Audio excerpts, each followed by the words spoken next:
কাশ্মীর সীমান্তে ফের ভারত পাকিস্তান নিরাপত্তা বাহিনীর দাবি, বুধবার ৩০ এপ্রিল অধিকৃত কাশ্মীরের আকাশে ঢোকার পর ভারতীয় বিমান বাহিনীর ৪টি রাফেল যুদ্ধ বিমান তাদের প্রতিরোধের মুখে পালিয়ে যায়। পাকিস্তানি বিমান বাহিনী সময়মতো ও দক্ষ পদক্ষেপের কারণেই এই প্রতিক্রিয়া দেখাতে বাধ্য হয় ভারত। এই ঘটনার পর থেকেই দুই দেশের মধ্যে অবস্থা তৈরির আশঙ্কা দেখা দিয়েছে। পাকিস্তানের তথ্যমন্ত্রী আতাউল্লাহ তারার জানান, গোয়েন্দা তথ্যে ইঙ্গিত মিলেছে ভারত আগামী ২৪ থেকে ৩৬ ঘন্টার মধ্যেই সামরিক চালাতে পারে। তিনি বলেন, পেহেলগাম হামলাকে ঘিরে ভিত্তিহীন অভিযোগ তুলে ভারত চালাতে চায়, তবে পাকিস্তানও প্রস্তুত এবং কঠোর জবাব দেওয়া হবে।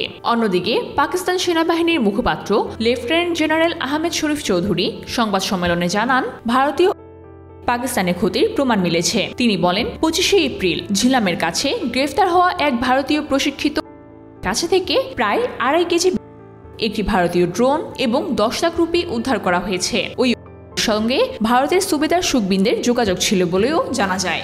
২২ এপ্রিল পেহেলগামে শুনে ২৬ জন হওয়ার কয়েক মিনিটের মধ্যেই ভারত কোনো প্রকার তদন্ত ছাড়াই পাকিস্তানকে দোষারোপ করতে শুরু করে। তবে পাকিস্তান জানায়, নিরপেক্ষ তদন্তে তারা পূর্ণ সহযোগিতা করতে প্রস্তুত। এই উত্তেজনার মধ্যেই যুক্তরাষ্ট্র ভারত ও পাকিস্তানকে সংযত থাকার জন্য আহ্বান জানিয়েছে। মার্কিন পররাষ্ট্র দপ্তরের মুখপাত্র টিমি ব্রুস বলেন, কাশ্মীরের পরিস্থিতি নিয়ে দুই দেশের মধ্যে আমাদের যোগাযোগ হয়েছে। মার্কিন পররাষ্ট্রমন্ত্রী মার্কো রুবিও এই ঘটনার পিছনে রাজনৈতিক কোনো উদ্দেশ্য রয়েছে কিনা তা নিয়েও আন্তর্জাতিক মহলে নানা আলোচনা চলছে। চীন ইতিমধ্যে জানিয়ে দিয়েছে তারা সব রকম পরিস্থিতিতে পাকিস্তানের পাশে থাকতে প্রস্তুত।